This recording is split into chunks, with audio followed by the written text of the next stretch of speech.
I feel amazing. Without a doubt, I knew we were going to be victorious.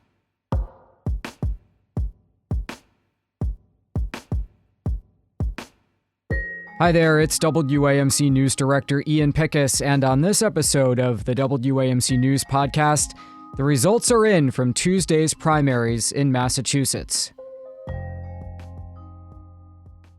Well, turnout was low, but the stakes were high in several key races in Massachusetts. I will have one test in the United States Senate. Is it good for Massachusetts and America? That's it. I feel amazing. Without a doubt, I knew we were going to be victorious. Always working hard. I'm going to continue to work hard. I'm going to continue to work with you. The primary featured a three-way Republican battle for U.S. Senate to take on Democrat Elizabeth Warren, plus some Democratic contests for statehouse seats in western Massachusetts. Joining me to break it all down are WAMC's Pioneer Valley Bureau Chief James Paleologopoulos and WAMC's Berkshire Bureau Chief Josh Landis. Hello, fellas. Hello, Ian.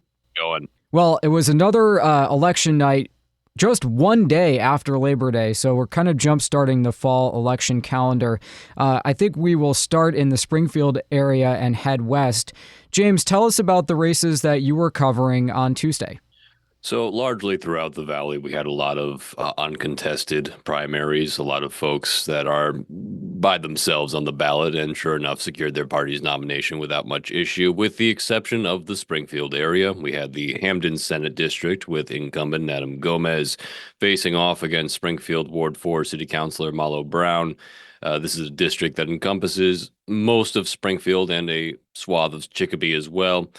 Also in Springfield, we had the 11th Hamden House seat with incumbent Bud Williams, a longtime face and name in the Springfield area, against Johnny McKnight, who is a middle school grade teacher from Springfield, has appeared on ballots in the past, attempted a mayoral run back in 2015, I believe, and then a city council run after that, neither of which worked out, but all the same, relative political newcomer. He's never held office. And when the results came in, however, it seemed a bit flipped in terms of narrative. There was a lot of discussion over whether McKnight would be able to get the name recognition he needs on the ballot, whereas Malo Brown was pretty well established on the city council.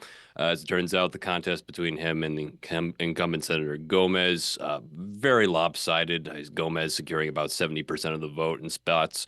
Whereas with McKnight versus Williams, a lot of door knocking was central to that campaign, based on my conversations with Mr. McKnight. And sure enough, he came within about 200 votes, just shy of beating the incumbent.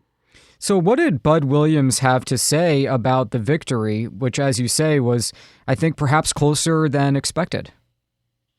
Not a whole awful lot. During the post-election party, Malo Brown and Bud Williams shared a venue, and sure enough, Williams came by, spoke to him. He had already declared victory at that point, was not clear on the margin just yet, and after consulting my phone, said not much of anything. He ended up saying, it's a democracy, it's great to see people running, and it's great to have the confidence of his district to vote him back in. But when it came to the margin and his opponent, not a whole awful lot from Williams on that front. And what about the Gomez race? Do we get any idea about what his plans are? Obviously, we should just say here that these primaries were pretty determinative, heavily Democratic areas without Republicans waiting in November. Exactly. And I will say on that note that largely when it comes to policy, not a lot of talk on the campaign trail. Either it's largely because of agreement or simply because policy was not part of the campaign strategies for either of these camps. Gomez's hopes for his next term is largely the same as Williams's. It's hopes on this economic development bill that stalled out during the last formal session. Gomez is pretty determined to see it through. He's apparently received hints that it will come back up in the legislature post-election season. Williams is also optimistic about it. He went as far as to say there's money in the economic development bill that's very pertinent to the area, including a healthcare center that's been proposed. It is already being designed. It's a joint venture between Mass Mutual and Bay State Health. But largely, it's getting that done and reapproaching other pieces of legislation like bills that had to do with pharmaceuticals, potentially the hospital bill, but really it's in that order. The economic development bill gets top billing. So before we go to the Berkshires, just one more thing for you, James. We know that there was early voting and mail-in voting.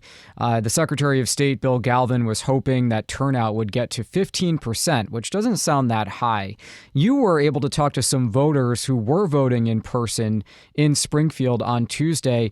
What was the mood of the electorate, at least anecdotally? Exactly. So I ended up spending some time roughly in the center of the Hamden 11th, which of course has a great deal of overlap with the Hamden Senate District seat. Most folks who I spoke to didn't necessarily want to say who they were voting for, but were definitely hoping for a change of some kind. The consensus was easily public safety, as well as housing costs.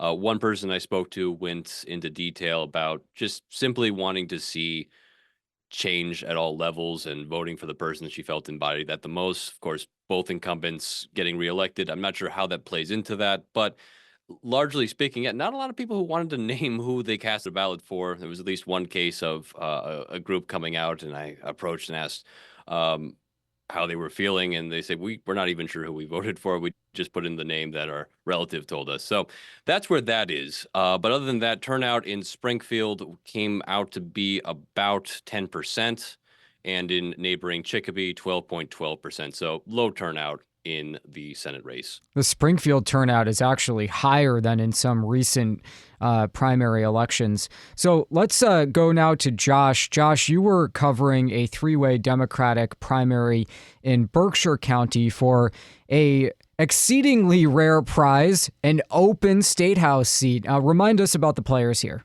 Well, first off, it's important to note that Berkshire County, one of the less populous regions of Massachusetts, has seen its delegation shrink over the years. It's currently sitting at just 3 seats. So when earlier this year, Smitty Pignatelli, the 10-term incumbent, announced he would not seek another term on Beacon Hill, it was, as you say, a rare opportunity for new blood to enter this delegation.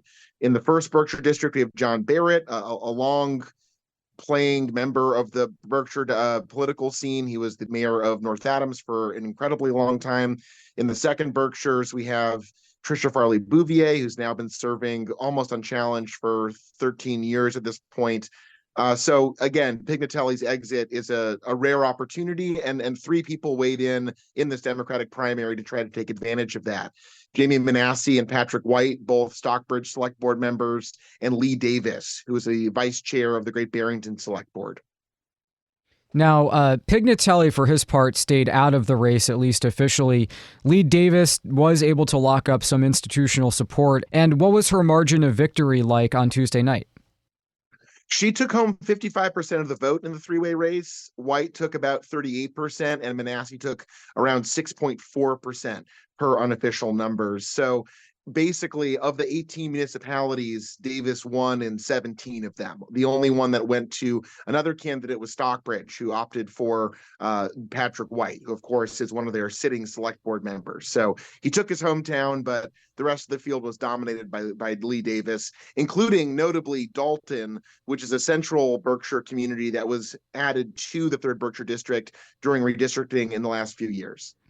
So now, unlike her counterparts who won in the Springfield area Tuesday, she does have a general election opponent, the independent Mary Beth Mitz. What did we hear from Davis on election night about the way forward in the next few months here? Well, I think she talked a lot about capitalizing on what the institutional support of the Democratic Party will look like. It was very clear how enthusiastic Democrats were about this victory for Davis. 2nd Berkshire State Rep Farley Bouvier handed her a phone call from Speaker of the House Ron Mariano right after her acceptance speech, her victory speech. So there's a general sense that there's a coalescing behind Davis from both the top of the state party and her possible fellow co-workers in the delegation. So again, we're talking about some extremely electable politicians falling in line behind Davis, who again, with 55% of the vote, really dominated this three-way race. So it seems like her ground game will have to once again focus on making sure that she shore up support in areas where she was weaker, namely Stockbridge. She definitely performed strongly in Lenox, which is Mary Beth Mitt's hometown. But it certainly seems like she has a headwind, and again, lots of new resources heading her way with the backing of the Democratic Party. Okay, before we split here, I do want to stop for a minute and talk about the other big primary, which was statewide on Tuesday. There were 3 Republicans running for the Senate nomination. We heard from the victor, John Deaton, in our opening montage, and he will now advance to November to face Democrat Elizabeth Warren, who's going for a 3rd term.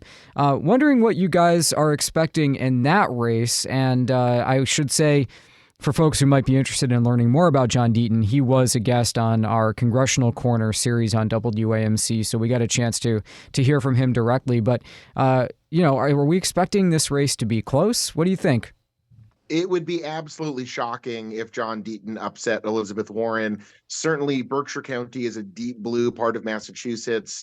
Looking at this sector of this Commonwealth, it would be nothing short of, a biblical act for John Deaton to upset Warren in Berkshire County. James, does Deaton have any sort of name recognition in your neck of the woods that we know of? I can't say for sure, though certainly some Deaton signs have popped up in my neck of the woods. As I've heard along the campaign trail, though, signs aren't necessarily votes. On that note, though, Hampden and Hampshire County, particularly the western portions, are home to some pretty red districts, so I am expecting at least a couple of campaign stops from Deaton, so we'll see if we can't get some audio that way. Well, it gives us at least something to focus on in the western end of the state this fall. I expect we will be seeing both candidates trying to shore up their bases as we get closer to November 5th. And in the meantime, thank you both so much for your work on election night and for taking time to stop by the podcast. Really appreciate it. Thank you, Ian. Thank you, Ian. Okay, that does it for this episode of the WAMC News Podcast. Thanks so much for listening. Until next time, I'm Ian Pickus.